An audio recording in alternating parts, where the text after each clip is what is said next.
Sir sir ಆತ್ಮೀಯ ಆಮ್ ಆದ್ಮಿ ಕಾರ್ಯಕರ್ತರು ಬಂಧುಗಳಲ್ಲಿ ಸ್ವಾಗತಿಸುತ್ತಾ ಹಾಗೂ ಹಾಗೂ ಇವತ್ತಿನ ಪತ್ರಿಕಾಗೋಷ್ಠಿಯಲ್ಲಿ ಭಾಗಿಯಾಗಲು ಆಗಮಿಸಿದ ಪತ್ರಿಕಾಕರ್ತರು ಸ್ವಾಗತಿಸುತ್ತಾ ದಯವಿಟ್ಟು ಪತ್ರಕರ್ತರಿಗೆ ಎರಡು ಲೈನ್ಗಳು ಮುಂದೆ ಎರಡು ಲೈನ್ಗಳನ್ನ ಪತ್ರಕರ್ತರಿಗೆ ಮತ್ತು ಟಿವಿ ಮಾಧ್ಯಮದಲ್ಲಿ ಬಿಡಲಾಗಿದೆ. ದಯವಿಟ್ಟು ಎರಡು ಲೈನನ್ನು ಮನೆ ಮಾಡಿ ತೆಗೆದುಕೊಳ್ಳಬೇಕು. ಆತ್ಮೀಯ ಪತ್ರಕರ್ತರು ಮುಂದೆ ಬರಬೇಕಾಗಿ ವಿನಂತಿ ಹಾಗೂ ಮಾಧ್ಯಮದವರು 2 ಗಂಟೆಗೆ ಸರಿಯಾಗಿ ಪತ್ರಿಕಾಗೋಷ್ಠಿಯನ್ನು ನಡೆಸಲು, ತದನಂತರ ಕಾರ್ಯಕರ್ತರ ಜೊತೆಗೆ ಸಮಾಲೋಚನೆ ಸ್ವಲ್ಪ ನಡೆಯಲಿದೆ. ಇವತ್ತಿನ ಈ ಒಂದು ಸಮಾರಂಭಕ್ಕೆ ಆಗಮಿಸಿದ ಶ್ರೀ ಯೋಗೇಂದ್ರ ಯಾದವ್ ರಾಷ್ಟ್ರೀಯ ಕಾರ್ಯಕಾರಿಣಿ ಸಮಿತಿ ದೆಹಲಿಯಿಂದ ಬಂದಿದ್ದಾರೆ. ಅವರಿಗೂ ತಮ್ಮೆಲ್ಲರ ಪರವಾಗಿ ಹಾಗೂ ಆಮ್ ಆದ್ಮಿ ಪಕ್ಷದ ಬೆಳಗಾವಿ ಹಾಗೂ ಉತ್ತರ ಕನ್ನಡ ಹಾಗೂ ಚಿಕ್ಕೋಡಿ ಕಾರ್ಯಕರ್ತರ ಪರವಾಗಿ ತುಂಬ ಹೃದಯದ ಸ್ವಾಗತವನ್ನು ಬಯಸುತ್ತೇವೆ. ಅದೇ ರೀತಿಯಾಗಿ ನಮ್ಮ ಕರ್ನಾಟಕ ರಾಜ್ಯದ ಸಮಿತಿಯ ಕಾರ್ಯಕಾರಿ ಸಮಿತಿಯ ಸದಸ್ಯರಾದ ಶ್ರೀ ಶಿವಕುಮಾರ್ ಕೂಡ ಆಗಮಿಸಿದ್ದಾರೆ. ಅವರಿಗೂ ಕೂಡ ತಮ್ಮೆಲ್ಲರ ಪರವಾಗಿ ಹಾಗೂ ಸಂಘಟನೆಯ ಪರವಾಗಿ ತುಂಬ ಹೃದಯದ ಸ್ವಾಗತವನ್ನು ಬಯಸುತ್ತೇವೆ. ಅದೇ ರೀತಿಯಾಗಿ ವೇದಿಕೆ ಮೇಲೆ ಆಸೀನರಾದ ಬೆಳಗಾವಿ ಲೋಕಸಭಾ ಆಮ್ ಆದ್ಮಿ ಅಭ್ಯರ್ಥಿಯಾದ ಶ್ರೀ ಉತ್ತಪ್ಪ ಅವರಿಗೂ ಕೂಡ ಎಲ್ಲರ ಪರವಾಗಿ ತುಂಬ ಹೃದಯ ಸ್ವಾಗತವನ್ನು ಬಯಸುತ್ತೇನೆ. ಈ ಒಂದು ಕಾರ್ಯಕ್ರಮಕ್ಕೆ ತಾವೆಲ್ಲರೂ ಕೂಡ ಕಳೆದ 15 ದಿವಸಗಳಿಂದ ಹಗಲಿ ರಾತ್ರಿಯಿಂದ ತಮ್ಮ ಶ್ರಮವನ್ನು ಯಾವ ರೀತಿಯಾಗಿ ಒಂದು ಹಗಲಿರುಳು ಶ್ರಮಿಸ್ತಾ ಇದ್ದೀರಿ, ಅದಕ್ಕೆ ಏನು ಬೆಲೆ ಕಟ್ಟದಂಗೆ ಶ್ರಮಿಸ್ತಾ ಇದ್ದೀರಿ. ಇವತ್ತು ಬೆಲೆ ಕೂಡ ಕಟ್ಟವರು ಹಣಗಿನ ಏನು ಹೊಳೆ ಏನು ನೀರಿನಂಗ ಹಣದ ಹೊಳೆ ಹರಿಸಿದವರು ಕೂಡ ಅವ್ರಿಗೆ ಇವತ್ತು ನಾವು ಬೆವರು ಸುರಿಸ್ಲಿಕ್ಕತ್ತೀವಿ. ನಾವೇನು ಬೆವರು ಸುರಿಸಿ ದುಡಿತಾ ಇದ್ದೀವಿ. ಅದನ್ನೇ ನೋಡಿ ಇವತ್ತು ಮತದಾರರು ನಮ್ಮ ಒಂದು ಭಾಗದಲ್ಲಿ ಪೂರ್ತಿ ಬದಲಾವಣೆ ಬಯಸಿದ್ದಾರೆ ಅಂತ ಹೇಳಿ ಹೇಳ್ಕೊಂಡು ಇವತ್ತ ಒಂದು ಸ್ವಾಗತವನ್ನು ನಮಗೆ ಎರಡು ಮಾತಾಡಲಿಕ್ಕೆ ಅನುವು ಮಾಡಿಕೊಟ್ಟಂತ ತಮ್ಮೆಲ್ಲರಿಗೂ ಕೂಡ ಮನಸ್ಸುತ್ತಾ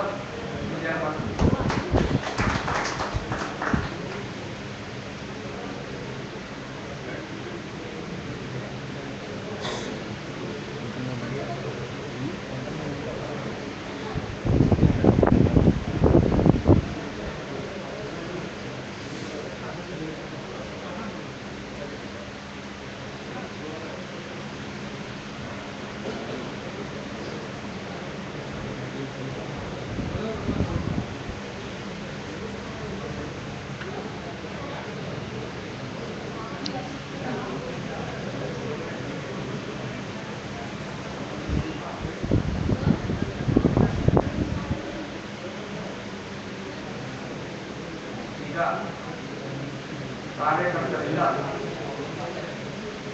ಭೂಕೃತ್ಯ ಅರ್ಪಣೆ.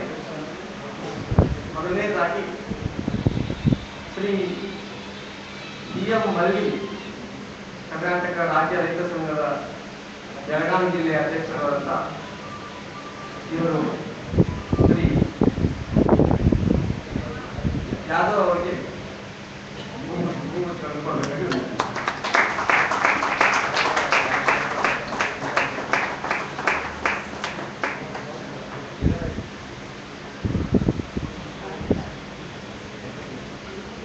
ಶ್ರೀಮತಿ ಕವಿತಾ ನಾಯ್ಕವಾಡ್ ಇವರು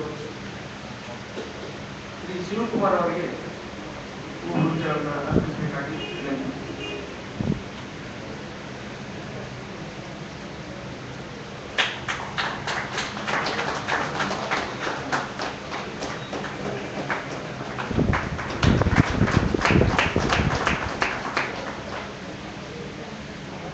ಅದೇ ರೀತಿಯಾಗಿ ಶ್ರೀ ಅಜಿತ್ ಪಾಟೀಲ್ ಅವರು ನಮ್ಮ ಅಭ್ಯರ್ಥಿಯಾದ ದೊಡ್ಡಪ್ಪ ಕಡಿಯವರಿಗೆ ಹೂಗುಚ್ಛಗಳನ್ನು ಅರ್ಪಿಸಬೇಕಾಗಿ ವಿನಂತಿ.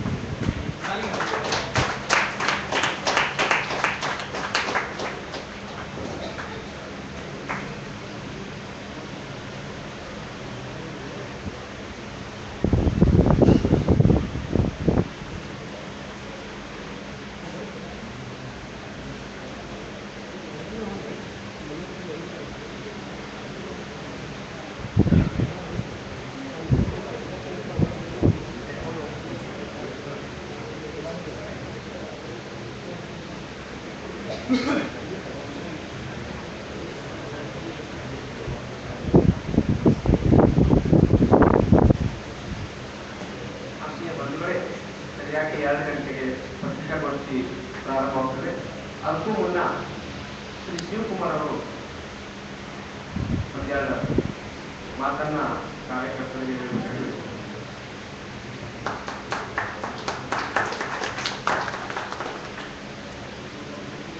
ಆತ್ಮೀಯ ಕ್ರಾಂತಿಕಾರಿ ಮಿತ್ರರುಗಳೇ, ನನ್ನ ನಮಸ್ಕಾರಗಳು.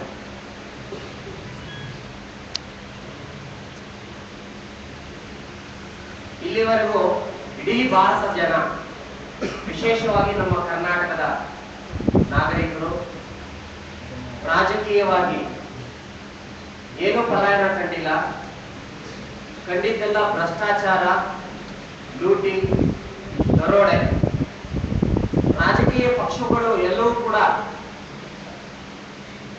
ಭ್ರಷ್ಟಾಚಾರದಿಂದ ಮುಳುಗೋಗಿದೆ. ಜನರ ಪರವಾಗಿ ಯಾರಿಗೂ ಕೂಡ ಕಾಳಜಿ ಇಲ್ಲ.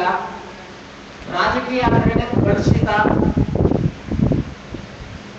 ಅನ್ನೋ ಪರಿಸ್ಥಿತಿ ಇದ್ದಾಗ ನಾವೆಲ್ಲರೂ ಕೂಡ ಒಟ್ಟುಗೂಡಿ ಜನಲೋಕ್ಪಾಲ್ ಎಂಬ ಒಂದು ಸಶಕ್ತ ಕಾನೂನಿಗಾಗಿ ಹೋರಾಟ ನಡೆಸ್ತೀವಿ. ಇಂಡಿಯಾ ಅಗೇನ್ಸ್ಟ್ ಕರಪ್ಷನ್ ಅನ್ನೋ ಹೆಸರು. ಆ ದಿನ ಯಾರಿಗೂ ಕೂಡ ಗೊತ್ತಿರ್ಲಿಲ್ಲ ನಾವು ರಾಜಕೀಯಕ್ಕೆ ಇಳಿತೀವಿ, ನಾವೆಲ್ಲ ರಾಜಕಾರಣಿ ಆಗ್ತೀವಿ ಅಂದ್ರೆ ರಾಜಕೀಯ ಒಂದು ಕ್ಷೇತ್ರಕ್ಕೆ ಹೆಜ್ಜೆ ಇಡ್ತೀವಿ ಅನ್ನೋದು ಯಾರಿಗೂ ಕೂಡ ಗೊತ್ತಿರ್ಲಿಲ್ಲ. ಬದಲಾವಣೆ ಬೇಕು ಅಂತ ಹೇಳಿ ಬದಲಾವಣೆ ಬಯಸಿ ಬಂದಂತವರು ನಾವೆಲ್ಲರೂ ಕೂಡ. ಆ ಒಂದು ಭ್ರಷ್ಟಾಚಾರ ವಿರೋಧಿ ಕಾಯ್ದೆಯನ್ನು ನಾವು ಕೇಳ್ತಾ ಇದ್ವಿ, ಜನಲೋಕ್ಪಾಲ್. ಆ ಜನಲೋಕ್ಪಾಲ್ ಬಿಲ್ ಅನ್ನ ಯಾವತ್ತಿಗೂ ಕೂಡ ಕೊಡೋದಿಲ್ಲ. ನೀವು 2 ವರ್ಷ ಆಯ್ತು, ಇನ್ನೊಂದಷ್ಟು ದಿನ ನೀವು ಉಪವಾಸ ಮಾಡ್ತಾ ಇರ್ಬೇಕು, ನಿಮ್ಮನ್ನ ನೀವೇ ನೊಂದಿಸ್ಕೋಬೇಕಾಗತ್ತೆ, ಆದ್ರೆ ಕಾನೂನಂತೂ ಸಿಗಲ್ಲ ಅಂತೇಳಿ ಅವತ್ತು ನಮ್ಗೆ ಬಂದು ಕಿವಿ ಮಾತು ಹೇಳದಂತವರು ಶ್ರೀ ಯೋಗೇಂದ್ರ ಯಾದವ್ ಅವರು. ಇಂಡಿಯಾ ಅಗೇನ್ಸ್ಟ್ ಕರಪ್ಷನ್ ನ ಶಿಲ್ಪಿ, ಆರ್ಕಿಟೆಕ್ಟ್ ಅಂತಂದ್ರೆ ಅದು ಅರವಿಂದ್ ಕೇಜ್ರಿವಾಲ್ ರವರು. ಆಮ್ ಆದ್ಮಿ ಪಕ್ಷದ ಆರ್ಕಿಟೆಕ್ಟ್, ಆಮ್ ಆದ್ಮಿ ಪಕ್ಷದ ಶಿಲ್ಪಿ, ಆಮ್ ಆದ್ಮಿ ಪಕ್ಷದ ಥಿಂಕ್ ಟ್ಯಾಂಕ್ ಅಂತಂದ್ರೆ ಯೋಗೇಂದ್ರ ಯಾದವ್ ಅವರು.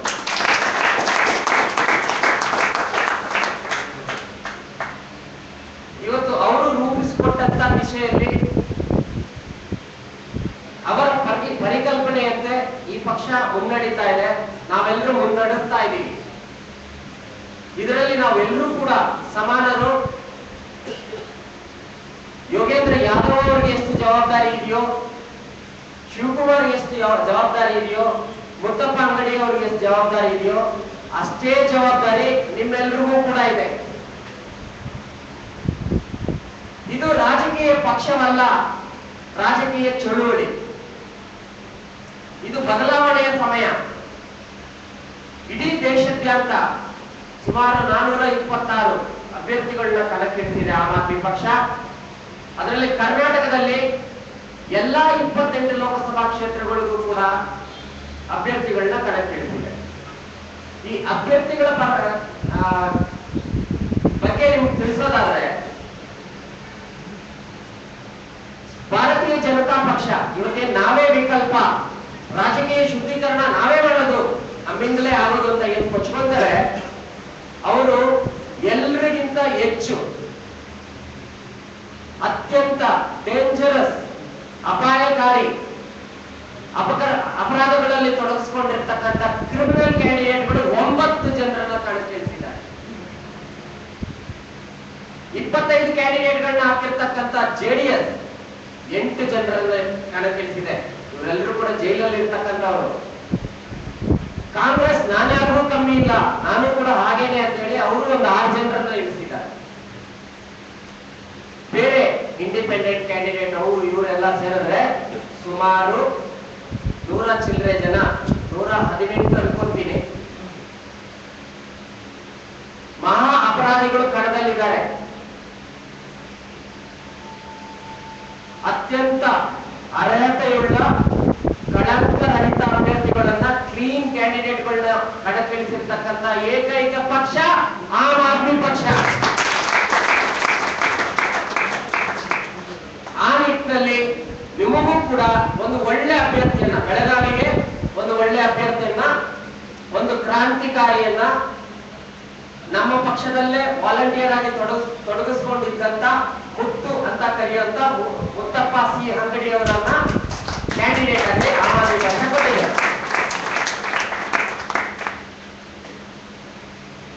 ಮುತ್ತಪ್ಪ ಅಂಗಡಿಯವರ ಸೋಲು ಅಥವಾ ಗೆಲುವು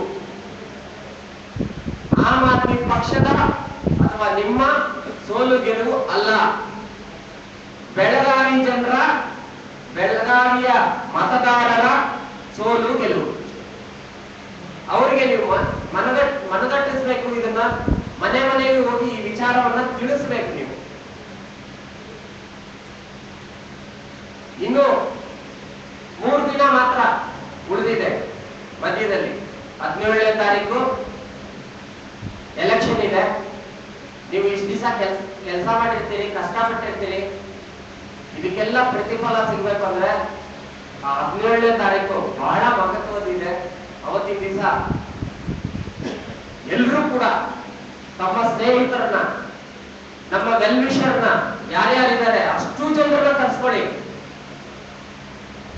ಬೂತ್ ಒಳಗಡೆ ಕುತ್ಕೊಳ್ಳೋದು ಕೂಡ ಇಂಪಾರ್ಟೆಂಟ್ ಅಲ್ಲ, ಬೂತ್ ಮಟ್ಟ ಕಾರ್ಯಕರ್ತರು ಬೇಕೇ ಬೇಕಾಗುತ್ತೆ.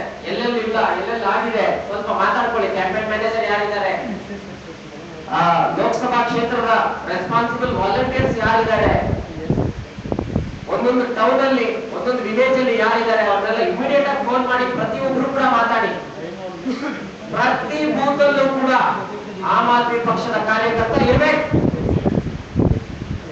ಅವತ್ತಿನ ದಿವಸ ನಿಮ್ಮನ್ನ ಟೋಪಿ ಹಾಕೊಳ್ಳೋಕೆ ಬಿಡೋದಿಲ್ಲ, ವೈಟ್ ಟೋಪಿ ಹಾಕೋದು, ಹೊರಗೆ ಇಲ್ಲದ ಆಮ್ ಆದ್ಮಿ ಪಾರ್ಟಿ ಗುರುತಿಲ್ಲದ ವೈಟ್ ಟೋಪಿಯನ್ನ ಹಾಕೊಂಡು ನಿಂತ್ಕೊಳ್ಳಿ. ಜನ ಗುರುತಿಸ್ತಾರೆ, ಹಾ ಆಮ್ ಆದ್ಮಿ ಪಾರ್ಟಿಯವರು ಇದ್ದಾನೆ. ಕೆಲವು ಮತದಾರರು ಸ್ವಲ್ಪ ಗೊಂದಲದಲ್ಲಿ ಇರ್ತಾರೆ. ಯಾವ ರೀತಿ ಅಂತಂದ್ರೆ, ಯಾರು ವೋಟ್ ಕೊಡೋದು, ನೋಡೋಣ ಒಳ್ಳೆಯವ್ರು ವೋಟ್ ಕೊಡೋಣ, ಅವ್ರಿಗೇನು ಪ್ರತಿಫಲ ಏನು ಎದುರು ನೋಡೋದಿಲ್ಲ, ಡಿಸೈಡಿಂಗ್ ವೋಟರ್ ಆಗಿರ್ತಾರೆ ಅವರು. ಅಂದ್ರೆ ಒಂಥರ ಕನ್ಫ್ಯೂಸ್ಡ್ ವೋಟರ್ ಇರ್ತಾರೆ. ನೋಡೋಣ ಯಾರಾದ್ರೂ ಒಬ್ಬರಿಗೆ ಹಾಕೋಣ, ಲೋಕ್ ನೋಡೋಣ ಅಂತ ಬಂದಿರ್ತಾರೆ. ಅಲ್ಲಿ ಕಾಣಿಸ್ಕೊಳ್ಳದೆ ಈ ಪ್ರಶ್ನೆ ಮಾತ್ರ BJP table, Congress table, JDS table ಅಂದ್ರೆ ಅವ್ರು ಏನ್ ಡಿಸೈಡ್ ಮಾಡ್ತಾರೆ, ಓ ಆಮ್ ಆದ್ಮಿ ಪಾರ್ಟಿ ಇನ್ನು ನಮ್ಮ ಏರಿಯಾಕ್ಕೆ ಬಂದಿಲ್ಲ. ಆ ಪರಿಸ್ಥಿತಿ ಬರಬಾರ್ದು. ದಯಮಾಡಿ ಪ್ರತಿ ಜಾಗದಲ್ಲೂ ಟೇಬಲ್ ಹಾಕಿ, ಪ್ರತಿ ಬೂತಲ್ಲೂ ಟೇಬಲ್ ಹಾಕಿ, 2, 3, 5 ಜನ ನಿಂತ್ಕೊಳ್ಳಿ. ನೀವೇನು ವೋಟ್ ಹಾಕಿ ನಮ್ಗೆ ಅಂತ ಕೇಳೋದ್ ಬೇಡ, ಆಮ್ ಆದ್ಮಿ ಪಾರ್ಟಿ ಈ ಬೂತಲ್ಲೂ ಇದೆ ಅನ್ನೋದನ್ನ ತೋರಿಸ್ಕೊಡಿ. ಇದು ನಮ್ಮ ಶುರುವಾದ, ಈ ಶುರು ಅಡಿಪಾಯ ಅಂತ ಏನ್ ಕರಿತೀವಿ, ಈ ಅಡಿಪಾಯ ಬಹಳ ಸ್ಟ್ರಾಂಗ್ ಆಗಿರ್ಬೇಕು. ಇಡೀ ದೇಶದಲ್ಲೇ ನೀವು ಯಾವುದೇ ಪಕ್ಷನ ತಗೊಳ್ಳಿ, ನಿಮ್ಮ ಏರಿಯಾದಲ್ಲೇ ಬೆಳಗಾವಿಯಲ್ಲೇ ನೀವು ಬೇರೆ ಪಕ್ಷಗಳನ್ನ ತಗೊಳ್ಳಿ, ಯಾರಿಗೂ ಕೂಡ ಸ್ವಂತ ಕಾರ್ಯಕರ್ತರು ಇಲ್ಲ. ಸ್ವಂತ ಕಾರ್ಯಕರ್ತರು ಇರ್ತಕ್ಕಂಥದ್ದು ಆಮ್ ಆದ್ಮಿ ಪಕ್ಷಕ್ಕೆ ಮಾತ್ರ, ವಾಲಂಟಿಯರ್ಸ್ ಇರ್ತಕ್ಕಂಥದ್ದು ಆಮ್ ಆದ್ಮಿ ಪಕ್ಷಕ್ಕೆ ಮಾತ್ರ. ಇಷ್ಟು ಜನ ಇದೀರ ಅಂದ್ರೆ ಇದೇ ದೊಡ್ಡ ಶಕ್ತಿ ನಮ್ಗೆ. ನೀವು ಸಾಕು, ಇಷ್ಟು ಜನ ಎಲ್ಲರೂ ನೀವು 3 ಜನ 4 ಜನ ಒಂದೊಂದ್ ಕಡೆ ನಿಂತ್ಕೊಂಡ್ಬಿಡಿ, ಒಬ್ಬೊಬ್ರು ರೆಸ್ಪಾನ್ಸಿಬಿಲಿಟಿ ತಗೊಳ್ಳಿ, ಒಂದೊಂದು ಬೂತನ್ನ ಒಬ್ಬೊಬ್ಬರು ಇನ್ಚಾರ್ಜ್ ತಗೊಳ್ಳಿ. ನೀವು ನಿಮ್ಮ ಫ್ರೆಂಡ್ಸ್ಗಳನ್ನ, ನಿಮ್ಮ ರಿಲೇಟಿವ್ಸ್ ನ, ಅಥವಾ ನಮ್ಮ ಬೇರೆ ಕಡೆ ಯಾರೋ ಇದ್ದಾರೆ ನಿಮ್ಗೆ ವೆಲ್ ವಿಷರ್ಸ್ ಇರ್ತಾರೆ, ಅಂತವ್ರನ್ನ ರಿಕ್ವೆಸ್ಟ್ ಮಾಡಿ ಕರೆಸ್ಕೊಂಡು ಆ ಬೂತ್ ರೆಸ್ಪಾನ್ಸಿಬಿಲಿಟಿ ತಗೊಳ್ಳಿ. ನೀವು ಇಡೀ 15-20 ದಿವಸ ಏನ್ ಕ್ಯಾಂಪೇನ್ ಮಾಡ್ತೀರಾ ಅದಕ್ಕಿಂತ ಬಹಳ ಇಂಪಾರ್ಟೆಂಟ್ ಅವತ್ತಿನ ದಿನ. ಇವತ್ತು ಯೋಗೇಂದ್ರ ಯಾದವ್ ಅವರು ಎಲ್ಲಾ ಕಡೆನೂ ಹೋಗಕ್ಕಾಗಲ್ಲ, ಬರೀ 3 ದಿನ ಟೈಮ್ ಕೊಟ್ಟಿದ್ದಾರೆ ಕರ್ನಾಟಕಕ್ಕೆ. ಅದರಲ್ಲಿ ಒಂದು 2-3 ಗಂಟೆಗಳ ಕಾಲ ಬೆಳಗಾವಿಗೂ ಬರಬೇಕು ಅಂತ ಹೇಳಿ ನಿಮ್ಮ ಮುಂದೆ ಕರ್ಕೊಂಡ್ ಬಂದಿದ್ದೀವಿ ಅವ್ರನ್ನ. ಅದನ್ನ ಸರಿಯಾಗಿ ಉಪಯೋಗ ಮಾಡ್ಕೊಳ್ಳಿ. ಈಗ ಒಂದು ಅರ್ಧ ಗಂಟೆ ಪ್ರೆಸ್ನವ್ರನ್ನ ಮಾತಾಡಿಸ್ಬಿಟ್ಟು ಮತ್ತೆ ನಿಮ್ಮ ಮುಂದೆ ಬರ್ತಾರೆ. ಒಂದಷ್ಟು ಮೀಟಿಂಗ್ ಆಗ್ಲಿ, ನಿಮ್ಗೆ ಏನಾದ್ರು ಮನಸ್ಸಲ್ಲಿ ಏನಾದ್ರು ಒಂದು ಉತ್ಸಾಹಕ್ಕೋಸ್ಕರ, ಏನಾದ್ರು ಜೋಶಕ್ಕೋಸ್ಕರ ಏನಾದ್ರು ಬೇಕಂದ್ರೆ ಕೇಳಿ. ಗೊಂದಲ ಸೃಷ್ಟಿ ಮಾಡೋ ಕ್ವಶನ್ ಏನು ಬೇಡ, ಯಾಕಂದ್ರೆ ಅದು ಪಕ್ಷಕ್ಕೆ ಒಂದ್ ಸ್ವಲ್ಪ ಇದಾಗತ್ತೆ. ವೋಟರ್ಸ್ ಕಂಪ್ಲೀಟ್ ಆಗಿ ಕರ್ನಾಟಕದಲ್ಲಿ ವೋಟರ್ಸ್ ಏನಿದ್ದಾರೆ ಅವರೆಲ್ಲರೂ ಕೂಡ ಆಮ್ ಆದ್ಮಿ ಪಕ್ಷದ ಪರವಾಗಿದ್ದಾರೆ. ಆಮ್ ಆದ್ಮಿ ಪಕ್ಷದ ಪರವಾಗಿದ್ದಾರೆ ಅನ್ನೋದಕ್ಕಿಂತ ಬದಲಾವಣೆ ಬೇಕು ಅನ್ನೋ ಬಯಕೆಯಲ್ಲಿದ್ದಾರೆ. ಅದನ್ನ ಆಮ್ ಆದ್ಮಿ ಪಾರ್ಟಿ ಮಾತ್ರನೇ ಕೊಡೋಕ್ ಸಾಧ್ಯ. ಸೊ ಇದೀಗ ಪ್ರೆಸ್ ಮೀಟ್ ಆದ್ಮೇಲೆ ಯೋಗೇಂದ್ರ ಯಾದವ್ ಅವರು ತಮ್ಮನ್ನ ಕುರಿತು ಮಾತಾಡ್ತಾರೆ. ನಮಸ್ಕಾರ.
ಕಾರ್ಯಕರ್ತರಲ್ಲಿ ವಿನಂತಿ, ದಯವಿಟ್ಟು ಈಗ ಪತ್ರಿಕಾಗೋಷ್ಠಿಯನ್ನು ಉದ್ದೇಶಿಸಿ ಮಾತನಾಡಿದ್ದಾರೆ.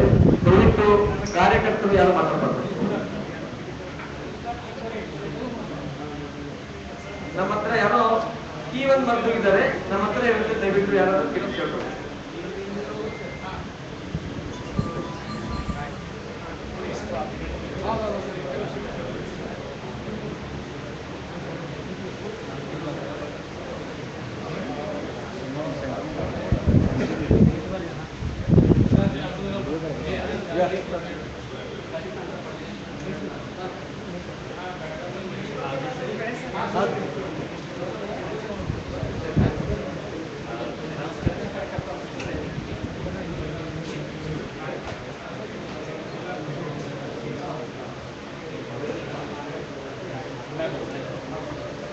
सभी कार्यकर्ताओं से अनुरोध है कि जब प्रेस कॉन्फ्रेंस हो उस समय आप चुप रहिएगा, नहीं तो मेरी आवाज़ प्रेस वालों तक नहीं जाएगी। तो प्रेस वालों से मैं अभी बात कर रहा हूँ, इतने समय आप कृपया चुप रहिएगा। आपको सारी बात हो सकता है ना सुने, उसके बाद मैं आपसे बात करूँ। ಕಾರ್ಯಕರ್ತರು ದಯವಿಟ್ಟು ಒಂದು 5 ನಿಮಿಷ ಕೂತ್ಕೊಳ್ಬೇಕು. ಯಾವುದೇ ಮಾತು ಮಾತಾಡೋದು ಕೂತ್ಕೊಳ್ಬಾರ್ದು.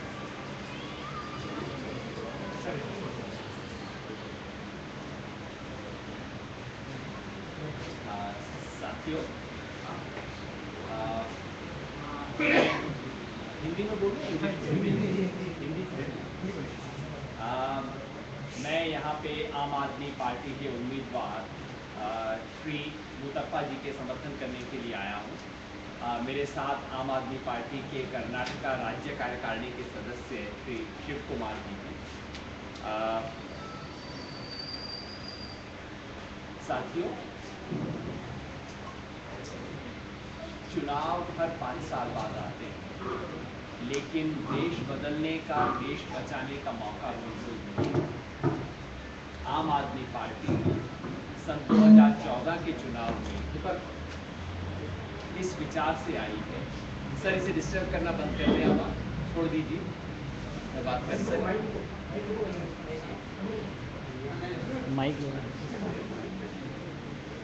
दोस्तों,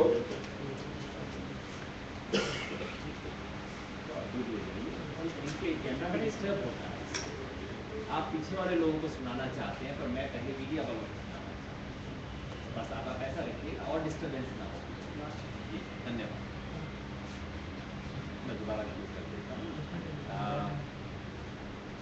मैं यहाँ आम आदमी पार्टी के बेलगाम लोकसभा क्षेत्र के उम्मीदवार श्री मुतप्पा के समर्थन में आया हूँ। मेरे साथ आम आदमी पार्टी कर्नाटका राज्य कार्यकारिणी के सदस्य श्री शिव कुमार जी हैं। बेलगाम आने का मेरा पहला अवसर है। दरअसल उत्तर कर्नाटका में आने का ही मेरा पहला अवसर है। देश में काफी घूमता रहता हूं, लेकिन कई कारणों से उत्तर कर्नाटका आने का पहला मेरा संयोग नहीं बन पाया था। इस इलाके की समस्याएं, इस इलाके के मुद्दों को समझने की कोशिश कर रहा हूं और हमारे साथी यहाँ इनके बारे में बोलेंगे। मैं अपनी बात कह लूं, उसके बाद में मुतप्पा जी से आग्रह करूंगा और शिव कुमार जी से आग्रह करूंगा कि वो दोनों अपनी अपनी बात छोटे से कहें। आप कर्नाटका की स्थिति के बारे में बोलेंगे और आप बेलगाम के बारे में बोलेंगे। मैं शुरुआत में आम आदमी पार्टी की जो इस चुनाव में समझ है वो आपके सामने रख देता हूं। आम आदमी पार्टी सोचती है कि ये चुनाव सन 2014 का लोकसभा चुनाव कोई सामान्य चुनाव नहीं, ये देश बचाने का मौका है, देश बनाने का मौका है, देश बदलने का मौका है। आमतौर पे चुनाव सत्ता पलट के चुनाव होते हैं। जो सत्ता में है उस पार्टी को बदलने के लिए चुनाव में कोशिश होती है। आम आदमी पार्टी का मानना है कि 2014 का लोकसभा चुनाव केवल सत्ता परिवर्तन का चुनाव नहीं है, ये व्यवस्था परिवर्तन का चुनाव है। ये इस देश में जिस तरह से लोकतंत्र चलता है उस परिपाटी को बदलने का चुनाव है। ये चुनाव इस देश में नई तरह की राजनीति की शुरुआत करने का चुनाव है। आज देश के सामने 2 विकल्प रखे जा रहे हैं, या तो राहुल गांधी या नरेंद्र मोदी। आम आदमी पार्टी इस विकल्प को रिजेक्ट करती है। आम आदमी पार्टी इस चॉइस को नकारती है। आम आदमी पार्टी का मानना है कि इस देश में राजनीति की इतनी गहरी परंपरा है। इस देश में इतने महान लोग राजनीति में पैदा हुए। आम आदमी पार्टी का मानना है कि इस देश में इतनी गहरी परंपरा है, यहाँ राजनीति में इतने बड़े बड़े लोग आए हैं कि इस देश को राहुल गांधी और नरेंद्र मोदी में से चुनना पड़े, ये एक त्रासदी है, ट्रेजेडी है, मजाक है, जोक है इस देश के साथ।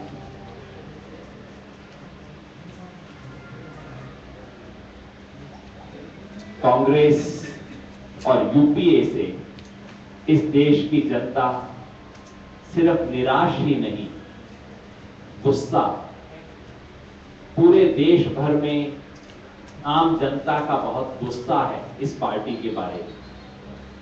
10 साल में उन्होंने जनता को विकास के नाम पे विनाश दिया है, गरीबी हटाने की बात कर करके गरीबों को हटाया है, गरीबी तो नहीं हटी है। कांग्रेस पार्टी ने लोकतंत्र के नाम पे वंशवाद दिया है।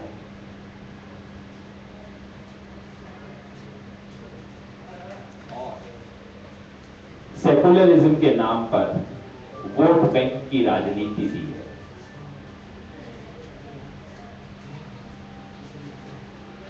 और इन सब के साथ दिया है भ्रष्टाचार, एक के बाद एक भ्रष्टाचार के घोटाले, CWD घोटाला, 2G घोटाला, कोलगेट घोटाला और अब KG बेसिन का घोटाला।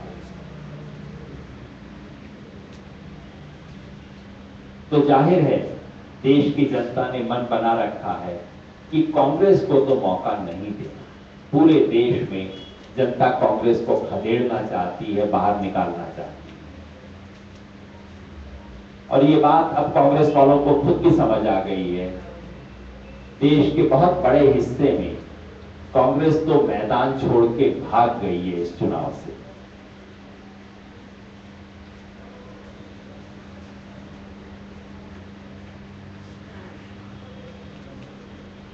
दूसरी तरफ हमें नरेंद्र मोदी का रास्ता दिखाया जाता है।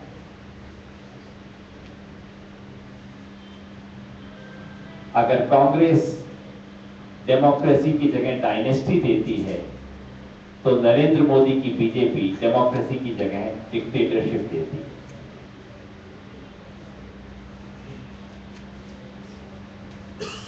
विकास के नाम पर जो गुजरात का मॉडल हमारे सामने रखा जा रहा है, वो आम आदमी और अंतिम व्यक्ति के विकास का मॉडल नहीं है। वो केवल चंद उद्योगपतियों और पूंजीपतियों के विकास का मॉडल है।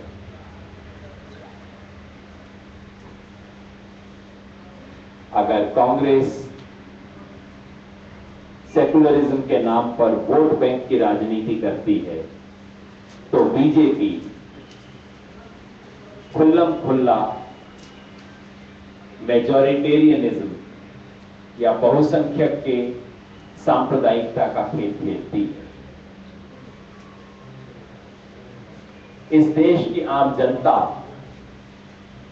इन दोनों विकल्पों को स्वीकार नहीं करती, इसलिए कि दोनों में बुनियादी रूप से भ्रष्टाचार है। यहां कर्नाटका में मुझे बार बार कहने की जरूरत नहीं है, देश के बाकी हिस्सों में जरूरत पड़ती है और वहां मैं अक्सर कर्नाटका का उदाहरण देता हूं, लेकिन यहां कर्नाटका में शायद कहने की जरूरत नहीं है कि बीजेपी का भ्रष्टाचार कांग्रेस के भ्रष्टाचार से ऊपर ही है, उससे कम नहीं।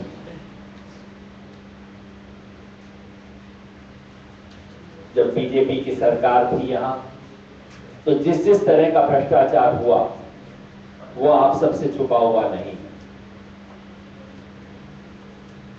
महत्वपूर्ण बात यह है कि उस भ्रष्टाचार के किस्से में शामिल येडियुरप्पा और श्रीरामुलु को वापस बीजेपी में लाने वाला व्यक्ति कौन? वही नरेंद्र मोदी, जो आज इस देश में प्रधानमंत्री पद के दावेदार, जो सुशासन की बात करते हैं, जो देश को, आज मैंने सुबह विज्ञापन देखा उनका, वो कहते हैं कि देश को भ्रष्टाचार से मुक्त किया जाए। मुझे हंसी आई देख के, येडियुरप्पा और श्रीरामुलु को वापस लाके भ्रष्टाचार से मुक्त किया जाएगा देश को? तो दोनों तरफ भ्रष्टाचार है। केजी बेसिन के मामले में भ्रष्टाचार पे कांग्रेस ने अगर भ्रष्टाचार किया है तो नरेंद्र मोदी उस पर चुप। बीजेपी कुछ नहीं बोल रही उस भ्रष्टाचार पे, क्योंकि दोनों उस भ्रष्टाचार में कहीं ना कहीं शामिल हैं। तो आज इस देश को नरेंद्र मोदी और राहुल गांधी का विकल्प नहीं चाहिए। आज इस देश को एक वैकल्पिक राजनीति चाहिए।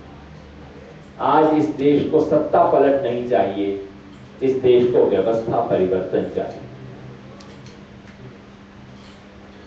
आज इस देश को नए विचार चाहिए, नई ऊर्जा चाहिए, नई आशा चाहिए। आम आदमी पार्टी इसी एक अवसर का नाम है। आम आदमी पार्टी देश में एक नई आशा लेके आई है, राजनीति में नए विचार लेके आई है और राजनीति में नई ऊर्जा लेके आई है। आम आदमी पार्टी ये आशा दिला के लाई है देश में कि ईमानदारी और सच्चाई की राजनीति करने वाले लोग अकेले नहीं तो पहले जो लोग सच और ईमानदारी की बात करते थे, सबको लगता था कि मैं अकेला हूं, मैं बेचारा क्या कर लूंगा। आम आदमी पार्टी ने यह आशा जगाई है कि ईमानदार लोग अकेले नहीं। आम आदमी पार्टी नया विचार लाई, स्वराज का विचार, और विचार ये कि लोकतंत्र में सारे फैसले बेंगलुरु में नहीं होने चाहिए, दिल्ली में नहीं होने चाहिए, धारवाड़ के, बेलगाम के किसी गांव का फैसला बेलगाम के गांव में होना चाहिए। वो दूर क्यों होना चाहिए?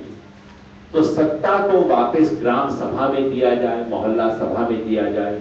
आम आदमी पार्टी ये विचार लेके आई और साथ में आम आदमी पार्टी एक नई ऊर्जा लेके आई। बहुत साल बाद इस देश में राजनीति में वो लोग आए हैं जो राजनीति से परहेज करते थे, जो डरते थे राजनीति से। युवा, आदर्शवादी, देशभक्त लोग, इनकी ऊर्जा बहुत समय बाद राजनीति में आई और हमें लगता है कि इससे देश की राजनीति का चेहरा बदलेगा। तो आम आदमी पार्टी आज देश की जनता के सामने एक व्यवस्था परिवर्तन का क्रांतिकारी प्रस्ताव लेके आई है। हमने दिल्ली में अपने काम की, अपनी राजनीति की एक झलक दिखाई। वो बहुत छोटी सी झलक थी, जैसा कहते हैं फिल्म का ट्रेलर था, लेकिन हम उम्मीद करते हैं कि पूरे देश के स्तर पे हम एक नई राजनीति की सूत्रपात कर पाएंगे। देश की राजनीति को बदलना कोई रातों रात होने वाला काम नहीं, ये बहुत लंबी लड़ाई है और हम इस लोकसभा चुनाव को उस लंबी लड़ाई के एक छोटे पहले कदम की तरह देखना चाहते हैं। मैं यहां पे ये नहीं कहने वाला कि हमें कर्नाटक में कितनी सीटें मिलेंगी। मैं सिर्फ एक चीज कहूंगा, जैसे दिल्ली के चुनाव से पहले सबने हमें राइट ऑफ कर दिया था, सब मीडिया ने, पत्रकारों ने, सबने कहा था 2 सीट 4 सीट तो क्या आ सकती है और हमने सबको चौंका दिया था। मैं इतना ही कहूंगा कि हम इस चुनाव में एक बार फिर चौंकाएंगे, सिर्फ दिल्ली में नहीं, पूरे देश भर में चौंकाएंगे और देश में एक वैकल्पिक राजनीति, एक नई तरह की राजनीति की बुनियाद डालने के। सिर्फ सीट और वोट में ही मैं अपनी सफलता को नहीं देखता। मैं समझता हूं आम आदमी पार्टी इस देश में राजनीति का एजेंडा बदल रही है। ऐसे प्रश्न जो राजनीति में उठते नहीं थे वो राजनीति में उठने शुरू हो रहे हैं। आम आदमी पार्टी राजनीति का मुहावरा बदल रही है, उसकी भाषा बदल रही है। आम आदमी पार्टी राजनीति के बने बनाए नियम पलट रही है। आम आदमी पार्टी एक नए आदर्शवादी पीढ़ी को तैयार करके इस देश में राजनीति का स्वरूप और चरित्र बदल रही है। और हमारी दीर्घकालिक सफलता सिर्फ इसमें नहीं है कि वोट और सीट कितने मिलते हैं, हमारी दीर्घकालिक सफलता इसमें है कि इस देश में राजनीति का चरित्र कैसे बदल पाते हैं। तो मैं अपनी बात को यहीं पे रोकूंगा और अपने उम्मीदवार अभ्यर्थी मुतफ्फा जी से कहूंगा कि बेलगाम के बारे में कुछ जोड़ना चाहें, और भाई शिव कुमार अगर कर्नाटका के बारे में कुछ जोड़ना चाहें।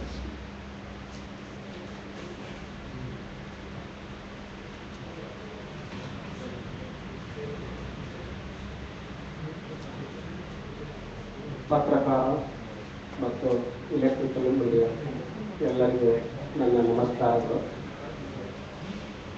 ಬೆಳಗಾವಿ ಜನತೆಗೆ ಇಂದು ಡಾಕ್ಟರ್ BR ಅಂಬೇಡ್ಕರ್ ಅವರ ಒಂದು ಜನ್ಮದಿನದ ಶುಭಾಶಯಗಳನ್ನು ಕೋರುತ್ತಾ, ಈ ಒಂದು ಬೆಳಗಾವಿ ಕುಂದಾನಗರಿ ಪಶ್ಚಿಮ ಘಟ್ಟದ ಒಳನಾಡಿನಲ್ಲಿ ಇರ್ತಕ್ಕಂಥ ಬೆಳಗಾವಿ ಮಹಾದ್ವಾರ ಯೋಗೇಂದ್ರ ಯಾದವ್ ಅವರು ಕಾಲಿಟ್ಟಿದ್ದಾರೆ. ಅವರು ಕ್ರಾಂತಿಕಾರಿ ವಿಚಾರಗಳನ್ನು ಹೊತ್ತು ನಮ್ಮ ಬೆಳಗಾವಿ ಜನತೆಗೆ ಪತ್ರಕರ್ತರಿಗೆ ತಲುಪಿಸಿದ್ದಾರೆ. ಈ ಯೋಗೇಂದ್ರ ಯಾದವ್ ಅವರು ಇಡೀ ದೇಶದಲ್ಲಿ ನಮ್ದು ಒಂದು ಅರವಿಂದ್ ಕೇಜ್ರಿವಾಲ್ ಅವರನ್ನ ಬಿಟ್ರೆ ಎರಡನೇ ಒಂದು ದೊಡ್ಡ ಅದ್ಭುತ ಶಕ್ತಿ ಅಂದ್ರೆ ಆಮ್ ಆದ್ಮಿ ಪಾರ್ಟಿ ಶಕ್ತಿ ಅಂದ್ರೆ ಯೋಗೇಂದ್ರ ಯಾದವ್ ಅವರು. ಅವರು ತಮ್ಮ ಗುರುಗಾಂವದಲ್ಲಿ ಇಲೆಕ್ಷನ್ ನಿಂತಿದ್ದಾರೆ. ಬಹಳ ಅವರಿಗೆ ಒಂದು ಆರೋಗ್ಯ ಮತ್ತು ಸುತ್ತಾಟದಿಂದ ಬಂದಿದ್ದಾರೆ. ನಮಗೆ ಕೇವಲ 2-3 ನಿಮಿಷದಲ್ಲೇ ಬೆಳಗಾವಿಗೆ ಸಂದೇಶ ತಲುಪಲು ಬಂದಿದ್ದ ಈ ಪತ್ರಕರ್ತರಿಗೆ ಸಂದೇಶವನ್ನು ತಲುಪಿಸಿದ್ದಾರೆ. ಈ ಬೆಳಗಾವಿಯಲ್ಲಿ ನಡೀತಕ್ಕಂಥ ಇಲೆಕ್ಷನ್ ಇದು ಒಂದು ಮಹಾಯುದ್ಧ. ಬೆಳಗಾವಿಯಲ್ಲಿ ಹಲವಾರು ಬದಲಾವಣೆ ತರಲು ಈ ಆಮ್ ಆದ್ಮಿ ಪಾರ್ಟಿ ನನ್ನನ್ನು ಕಣಕ್ಕಿಳಿಸಿದೆ. ಇದೇ ರೀತಿ 22 ಕ್ಯಾಂಡಿಡೇಟ್ ಅನ್ನು ಕರ್ನಾಟಕದಲ್ಲಿ ಕಣಕ್ಕಿಳಿಸಿದೆ. ನಮ್ಮದು ಮೂಲ ತತ್ವ ಸಿದ್ಧಾಂತದಿಂದ ಮಾತ್ರ ನಾವು ಹೋರಾಟ ಮಾಡಾಕತ್ತಿದ್ದೀವಿ. ಯಾರ ವ್ಯಕ್ತಿ ಜೊತೆ ವಿರೋಧ ಜೊತೆ ನಾವು ಹೋರಾಟ ಮಾಡಾಕತ್ತಿಲ್ಲ. ಬೆಳಗಾವಿಯ ಸಮೃದ್ಧ ಒಂದು ಅಭಿವೃದ್ಧಿ ಮತ್ತು ಬೆಳಗಾವಿಯಲ್ಲಿ ನಡೀತಕ್ಕಂಥ ಭ್ರಷ್ಟಾಚಾರ ಈ 50-60 ವರ್ಷಗಳಿಂದ ನಮ್ಮ ಉತ್ತರ ಕರ್ನಾಟಕ ಇರಲಿ, ಇಡೀ ತುಂಬಾ ಕರ್ನಾಟಕ ಇರಲಿ, ಬೆಳಗಾವಿಗೆ ಅನ್ಯಾಯ ಆಗ್ತಾ ಬಂದಿದೆ. 50-60 ವರ್ಷದಿಂದ ಕಾಂಗ್ರೆಸ್ ಸರ್ಕಾರ ಯಾವುದು ಒಂದು ಅಭಿವೃದ್ಧಿಯನ್ನು ಕೈಗೊಂಡಿಲ್ಲ. ಅದೇ ರೀತಿ ಬಿಜೆಪಿ ಅವರಿಗೆ ಅಧಿಕಾರ ಕೊಟ್ಟು ನೋಡೋಣ ಅಂತ ಹೇಳಿದ್ರು ನಮ್ಮ ಜನತೆ. ಬಿಜೆಪಿ ಅವರಿಗೆ ಅಧಿಕಾರ ಕೊಟ್ಟರು, ಅವರು ಭ್ರಷ್ಟಾಚಾರದ ಮಹಾವಳಿಯನ್ನೇ ಹರಿಸ್ಬಿಟ್ರು. ಬಳ್ಳಾರಿಯಲ್ಲಿ ಗಣಿ ಲೂಟಿ ಮಾಡಿದ್ರು. 1 ಇಂಚ್ ಜಮೀನು ಯಡಿಯೂರಪ್ಪ ಅವರು ಕದ್ದು ಡಿನೋಟಿಫೈಡ್ ಮಾಡಿದ್ರು. ಅದು ಅಲ್ಲದೆ ಹಲವು ಕಾಂಗ್ರೆಸ್ಗಳು ಸಹ ಈ ಒಂದು ಭ್ರಷ್ಟಾಚಾರ ವ್ಯವಸ್ಥೆಯಲ್ಲಿ ಪಾಲ್ಗೊಂಡರು. ಇದು ಎಲ್ಲ ನಮ್ಮ ಜನತೆಗೆ ಗೊತ್ತಿದ್ದೆ. ಇದನ್ನು ಸಹನೆ ಮಾಡ್ಕೊಂತ ಜನತೆ ತಮ್ಮ ಆತ್ಮದಲ್ಲಿ, ತಮ್ಮ ಮನಸ್ಸಿನಲ್ಲಿ ಒಂದು ಸಿಟ್ಟಿಟ್ಕೊಂಡಿದ್ದಾರೆ. ಅದು ಯಾವ ಟೈಪ್ ಸಿಟ್ಟಪ್ಪ ಅಂದ್ರೆ, ಈ ಲೋಕಸಭಾ 2014 ಬೆಳಗಾವಿಯಲ್ಲಿ ಪ್ರದರ್ಶನ ಆಗ್ತೈತೆ. ಆ ಸಿಟ್ಟು ಗುಪ್ತವಾಗಿದ್ದಾನೆ. ಒಳ್ಳೆ ವ್ಯಕ್ತಿಯನ್ನು ಆಯ್ಕೆ ಮಾಡಲು ಮತದಾರ ರೆಡಿ ಇದ್ದಾನೆ. ಅದು ಅಲ್ಲದೆ ಬೆಳಗಾವಿ ಅಭಿವೃದ್ಧಿಯೇ ನನ್ನ ಮುಖ್ಯ ಗುರಿಯಾಗಿದ್ದು, ಬೆಳಗಾವಿ ಜನತೆ ಹಲವಾರು ಕಷ್ಟ ಸುಖಗಳನ್ನು ಕಂಡಿದ್ದಾರೆ. ಅದರಲ್ಲದೆ ಬೆಳಗಾವಿಯಲ್ಲಿ ನಮ್ಮ ರೈತರಿಗೆ ತುಂಬಾ ಅನ್ಯಾಯ ಆಗಿದೆ. ಆ ರೈತರ ತುಂಬಾ ಅನ್ಯಾಯ ಆಗಿದ್ದಕ್ಕೆ ನಾನು ಈ ಒಂದು ಇಲೆಕ್ಷನ್ ದಲ್ಲಿ ಇಳಿಬೇಕಾಯಿತು. ಈ ಒಬ್ಬ ಕಬ್ಬು ಹೋರಾಟಗಾರರ ರೈತರಾದಂತ ಅರಬಾವಿ ವಿಠಲ್ ಅರಬಾವಿ ಅವರ ಮೃತದೊಂದಿಗೆ ನಮ್ಮ ರೈತ ನಿಶಾನೆ ಹಾರಾಡಿತು. ಇಂದಿಗೂ ಆ ರೈತಗಾಗಲಿ, ರೈತ ಸಂಘಕ್ಕಾಗಲಿ ನ್ಯಾಯ ಸಿಕ್ಕಿಲ್ಲ. ಈ ಒಂದು ಕಾಂಗ್ರೆಸ್ ಮತ್ತು ಬಿಜೆಪಿ ರಾಜಕೀಯ ಅಡ್ಜಸ್ಟ್ಮೆಂಟ್ ಹೊಂದಾಣಿಕೆಯಿಂದ ನಮ್ಮ ರೈತರಿಗೆ ನ್ಯಾಯ ಸಿಕ್ಕಿಲ್ಲ, ಬೆಳಗಾವಿ ಅಭಿವೃದ್ಧಿಗೆ ನ್ಯಾಯ ಸಿಕ್ಕಿಲ್ಲ. ಅದು ಅಲ್ಲದೆ ಗಾಡ್ಗಿಲ್ ವರದಿ ಇನ್ನೂ ಇಂಪ್ಲಿಮೆಂಟ್ ಆಗಿಲ್ಲ. ಕಳಸಾ ಬಂಡೂರಿಗೆ ನೀರು ಹರಿತಾ ಇಲ್ಲ. ಕಳಸಾ ಬಂಡೂರಿ ನದಿಯಲ್ಲಿ ಅದು ಭ್ರಷ್ಟಾಚಾರ ನಡೀತಾ ಇದೆ. ನಾನು ಸಣ್ಣವಿದ್ದಾಗ ಇವತ್ತು ನನ್ನ 39 ಕಂಪನಿ ಆದ್ರೂ ಇನ್ನೂ ನೀರು ಹರಿಸ್ತಾ ಇದ್ದೇವೆ ಅಂತ ಹೇಳ್ತಾ ಇದ್ದಾರೆ. ಅಲ್ಲಿ ವರ್ಕ್ ನಡೆದಿದೆ ಅಂತ ಹೇಳ್ತಿದ್ದಾರೆ. ನಾ ಸ್ವತಃ ಹೋಗಿ ನೋಡಿ ಬಂದಿದ್ದೀನಿ. ಹಾಕಿದಾರ ಆ ನೀರು ಕಂಪ್ಲೀಟ್ ನಮ್ಮಲ್ಲಿ ಮಳೆ ಬರ್ತಕ್ಕಂಥ ನೀರನ್ನು ನಮ್ಗೆ ಇನ್ನೂ ನಮ್ಮ ರಾಜಕಾರಣದಲ್ಲಿ ಉಪಯೋಗ ಮಾಡ್ಕೊಳ್ಳಕ ಸಾಧ್ಯ ಆಗೇ ಇಲ್ಲ. ಇದೇ ಬರಚರಣೆ ಬಿಡುತ್ತಾ ಹೋಗ್ತಾ ಇದ್ದಾರೆ. ಇದು ಒಂದು ನಮಗೆ ಬಹಳ ಒಂದು ದುಃಖದ ಒಂದು ಸಂಗತಿ ಅಂತ ಹೇಳ್ತಾ ಇದ್ದೀವಿ. ಈ ಒಂದು ಬೆಳಗಾವಿ ಜನತೆಯಲ್ಲಿ ಇನ್ನೊಂದು ದುಃಖದ ಸಂಗತಿ ಅಂದ್ರ ಅಭಿವೃದ್ಧಿ ಆಗಿಲ್ಲ.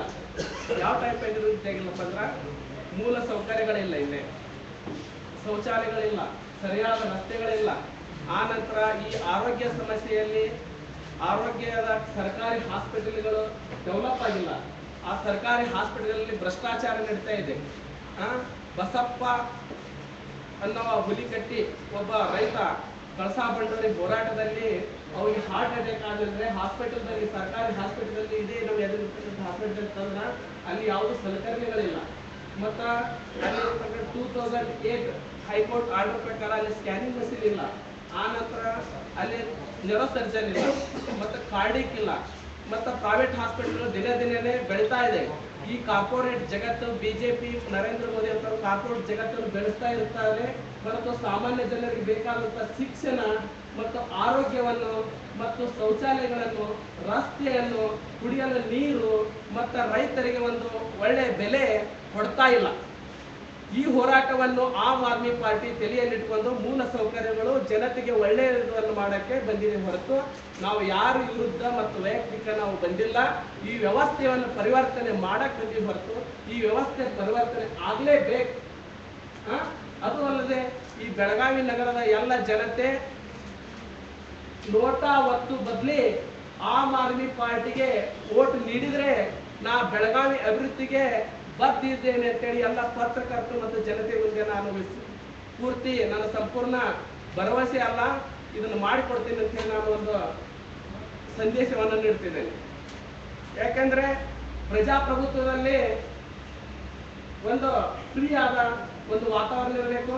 ಹಣ ಮತ್ತು ಆಮಿಷ ರೊಕ್ಕ ಕೊಟ್ಟು ಈ ಒಂದು ಎಲೆಕ್ಷನ್ ಮಾಡೋದು ಇದು 1951 ಜನಪ್ರತಿ ಕಾಯ್ದೆಯನ್ನು ನಿಷೇಧಿಸಿದಂತೆ ಆಯಿತು.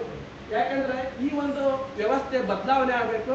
ನಾವು ಎಲ್ಲ ಜನತೆಗೂ ವೋಟ್ ಕೊಡಲು ಶುದ್ಧವಾದ ಒಂದು ಪ್ರಚಾರ ನಡೆಸಿದ್ದೀವಿ, ಶುದ್ಧವಾದ ಒಂದು ವ್ಯವಸ್ಥೆಯ ವಿರುದ್ಧ ಹೋರಾಟ ಮಾಡ್ತಿದ್ವಿ.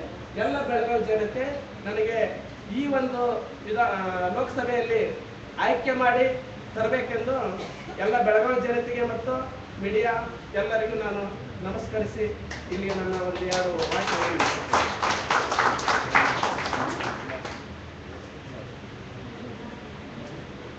ತಮಗೆಲ್ಲ ತಿಳಿದಂತೆ ಇವತ್ತು ಚುನಾವಣಾ ರೀತಿ ಯಾವ ರೀತಿ ಬದಲಾಗಿದೆ, ವ್ಯವಸ್ಥೆ ಯಾವ ರೀತಿ ಹದಗೆಟ್ಟಿದೆ ಎಲ್ಲರಿಗೂ ಗೊತ್ತಿದೆ.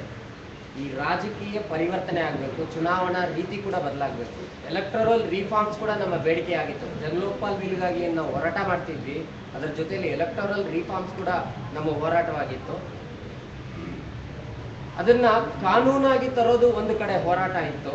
ಇವತ್ತು ರಿಯಲಿಸ್ಟಿಕ್ ಆಗಿ ಗ್ರೌಂಡ್ ಲೆವೆಲ್ ಅಲ್ಲಿ ನಮ್ಮ ಕಾರ್ಯಕರ್ತರು ಏನಿದ್ದಾರೆ, ನಮ್ಮ ಪಕ್ಷಕ್ಕೆ ಮತಯಾಚನೆ ಮಾಡೋದು ಮಾತ್ರವೇ ಕೂಡ ಅಲ್ಲ, ಚುನಾವಣಾ ಅಕ್ರಮಗಳನ್ನ ತಡೆಯೋ ರೀತಿಯಲ್ಲಿ ಕೂಡ ನಮ್ಮವರು ಎಲ್ಲರೂ ಕೂಡ ಎಲ್ಲ ಕಡೆ ಕೆಲಸ ಮಾಡ್ತಾ ಇದ್ದಾರೆ. ಈಗಾಗಲೇ ಕೆಲವು ಕಡೆ ಈ 15ನೇ ತಾರೀಕು ಸಾಯಂಕಾಲ ಏನು ಪ್ರಚಾರ ಮುಗಿದ ತಕ್ಷಣ 16ನೇ ತಾರೀಕು 17ನೇ ತಾರೀಕು ಬೆಳಗ್ಗೆ ಏನು ಈ ಹಣ ಹೆಂಡದು ಒಳೆ ಹರಿಸ್ತಕ್ಕಂಥದ್ದು ಮತ್ತೆ ಯಾವುದೇ ಆಮಿಷಗಳನ್ನ ಒಡ್ಡತಕ್ಕಂಥದ್ದು ಈ ಕೆಲಸಗಳಲ್ಲಿ ಏನು ಭಾಗಿಯಾಗಿರ್ತಾರೆ ಬೇರೆ ರಾಜಕೀಯ ಪಕ್ಷಗಳು, ಅವರ ಬಗ್ಗೆ ಸ್ವಲ್ಪ ಸ್ಟಿಂಗ್ ಆಪರೇಷನ್ ಮಾಡ್ತಕ್ಕಂಥ ಕೆಲವು ಕ್ಷೇತ್ರಗಳಲ್ಲಿ ಈಗಾಗಲೇ ಟ್ರೈನಿಂಗ್ ಕೊಟ್ಟು ಇಳಿಸಿದ್ದೀವಿ. ಇದರಲ್ಲಿ ಮಾಧ್ಯಮಗಳಲ್ಲಿ ಏನು ವಿನಂತಿ ಅಂದ್ರೆ, ತಾವುಗಳು ಕೂಡ ನಮ್ಮ ಜೊತೆ ಕೈ ಜೋಡಿಸಿ ಅಥವಾ ತಾವೇ ಕೂಡ ಆ ನಿಟ್ಟಿನಲ್ಲಿ ಸ್ವಲ್ಪ ಕೆಲಸ ಮುಂದುವರಿಸಬೇಕು. ಈ ರಾಜಕೀಯ ವ್ಯವಸ್ಥೆ ಬದಲಾಗಬೇಕು. ಈ ಭ್ರಷ್ಟಾಚಾರ ತೊಲಗಬೇಕು, ಕರ್ನಾಟಕದಿಂದನೂ ತೊಲಗಬೇಕು, ಇಡೀ ದೇಶದಿಂದ ಭ್ರಷ್ಟಾಚಾರ ತೊಲಗಬೇಕು ಅನ್ನೋದೇ ಆಮ್ ಆದ್ಮಿ ಪಕ್ಷದ ಗುರಿ. ಇವತ್ತು ವೋಟರ್ಸ್ ಎಲ್ಲರೂ ಕೂಡ ಕರ್ನಾಟಕದಲ್ಲಿ ನಾನು ಕಂಡಂತೆ ಎಲ್ಲಾ ಕಡೆನೂ ಎಲ್ಲಾ ಲೋಕಸಭಾ ಕ್ಷೇತ್ರಗಳಲ್ಲೂ ಪ್ರಚಾರ ಮಾಡ್ತಾ ಬಂದಿದ್ದೀನಿ. ನನ್ನ ಅನಿಸಿಕೆ ಪ್ರಕಾರ ವೋಟರ್ಸ್ ಸಂಪೂರ್ಣವಾಗಿ ನಮ್ಮ ಕಡೆ ಇದ್ದಾರೆ. ಎಲ್ಲೋ ಒಂದ್ ಕಡೆ ರೀಚ್ ಔಟ್ ಅಲ್ಲಿ ನಮಗೆ ಕೊರತೆ ಆಗಿದೆ. ಆ ಕೊರತೆ ಯಾಕಾಗಿದೆ ಅಂದ್ರೆ ನಮ್ಮ ಹತ್ರ ಹಣಬಲವಾಗ್ಲಿ ತೋಳ್ಬಲವಾಗ್ಲಿ ಇಲ್ಲ. ನಮ್ಮ ಸ್ವಯಂ ಕಾರ್ಯಕರ್ತರು ಎಷ್ಟು ಜನ ಇದ್ರು, ವಾಲಂಟಿಯರ್ಸ್ ಎಷ್ಟು ಜನ ಇದ್ರು, ಅವ್ರಿಗೆ ಆದ ಮಟ್ಟು ರೀಚ್ ಔಟ್ ಆಗಿದ್ದಾರೆ. ನಮ್ಮ ಕಡೆ ಬಂದಿಲ್ಲ ಅಂತೇಳಿ ಒಂದಷ್ಟು ಜನರು ಏನಿರ್ತಾರೆ, ಈ ಗೆಲ್ಲೋ ಕುದುರೆ ಬಾಲ ಹಿಡಿಯುವಂತ ವೋಟರ್ಸ್ ಏನಿದ್ದಾರೆ ಅವರಿಗೆ ಮಾಧ್ಯಮಗಳು ಒಂದಷ್ಟು ತಿಳಿಸ್ಬೇಕು. ಒಳ್ಳೆ ವ್ಯಕ್ತಿಗಳಿಗೆ, ಅದು ಆಮ್ ಆದ್ಮಿ ಪಾರ್ಟಿಗೆ ವೋಟ್ ಹಾಕಿ ಅಂತಲ್ಲ. ಇವತ್ತು ನಿಮ್ಗೆಲ್ರಿಗೂ ಗೊತ್ತಿದೆ ಆಮ್ ಆದ್ಮಿ ಪಾರ್ಟಿ ಎಂತ ಕ್ಯಾಂಡಿಡೇಟ್ಗಳನ್ನ ಕಣಕ್ಕಿಳಿಸಿದೆ ಅಂತ. ಇಡೀ ಕರ್ನಾಟಕದಲ್ಲಿ ಇರ್ತಕ್ಕಂಥ ಎಲ್ಲಾ ಪಕ್ಷಗಳಲ್ಲೂ ಕಳಂಕರಹಿತ ಕ್ಲೀನ್ ಕ್ಯಾಂಡಿಡೇಟ್ಗಳನ್ನ ಕಣಕ್ಕಿಳಿಸಿರ್ತಕ್ಕಂಥ ಏಕೈಕ ಪಕ್ಷ ಆಮ್ ಆದ್ಮಿ ಪಾರ್ಟಿ ಮಾತ್ರನೇ. JDS ಆಗಲಿ, BJP ಆಗಲಿ, ಕಾಂಗ್ರೆಸ್ ಆಗಲಿ ಮತ್ತು ಬೇರೆ ಪಕ್ಷಗಳು BSP ಕೂಡ ಎಷ್ಟು ಜನ ಕ್ರಿಮಿನಲ್ಗಳನ್ನ ಯಾವ ರೀತಿ ಭ್ರಷ್ಟಾಚಾರದಲ್ಲಿ ಅರಣ್ಯ ಭೂ ಒತ್ತುವರಿ ಮಾಡಿರ್ತಕ್ಕಂಥವ್ರು, ಪ್ರಿವೆನ್ಷನ್ ಆಫ್ ಕರಪ್ಷನ್ ಆಕ್ಟ್ ಅಲ್ಲಿ ಪ್ರಕರಣ ಅವ್ರ ಮೇಲೆ ದಾಖಲಾಗಿರ್ತಕ್ಕಂಥವ್ರು ಎಲ್ಲ ಕೂಡ ಕಣದಲ್ಲಿದ್ದಾರೆ. ಸೊ ಅಂಥವ್ರನ್ನೆಲ್ಲ ತಿರಸ್ಕರಿಸಬೇಕು. ಅಂಥವ್ರನ್ನ ಯಾಕೆ ಟಿಕೆಟ್ ಕೊಟ್ಟಿದೆ ಅಂದ್ರೆ ಅವ್ರ ಹತ್ರ ದುಡ್ಡಿದೆ, ಗೆದ್ದು ಬರ್ತಾರೆ ಅನ್ನೋ ಒಂದೇ ಕಾರಣಕ್ಕೆ ಟಿಕೆಟ್ ಕೊಟ್ಟಿದೆ. ಈ ರಾಜಕೀಯ ವ್ಯವಸ್ಥೆಯ ಬದಲಾವಣೆಯಲ್ಲಿ ಮಾಧ್ಯಮ ಮಿತ್ರರು ಕೂಡ ಕೈ ಜೋಡಿಸ್ಬೇಕು, ಸಾರ್ವಜನಿಕರು ಕೈ ಜೋಡಿಸ್ಬೇಕು. ನಮ್ಮ ವಾಲಂಟಿಯರ್ಸ್ ಸ್ವಲ್ಪ ಉತ್ಸಾಹದಿಂದ ಕೆಲಸ ಮಾಡ್ತಾರೆ, ಅವ್ರಿಗೆ ನೀವೆಲ್ಲ ಕೂಡ ಬೆಂಬಲ ಕೊಡಬೇಕು ಅನ್ನೋದು ನನ್ನ ವಿನಂತಿ. ಇಷ್ಟಕ್ಕೆ ಈ ಪತ್ರಿಕಾಗೋಷ್ಠಿಯನ್ನ ಮುಗಿಸ್ತಾ ಇದ್ದೀನಿ.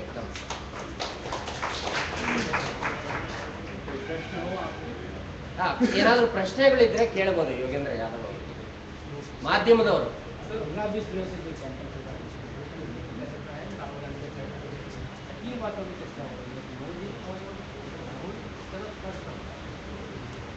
आम आदमी का उनसे प्रमुख पार्टी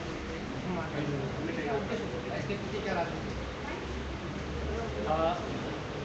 हमने बार बार कहा है कि थर्ड फ्रंट, फोर्थ फ्रंट, ये हमारी राजनीति है।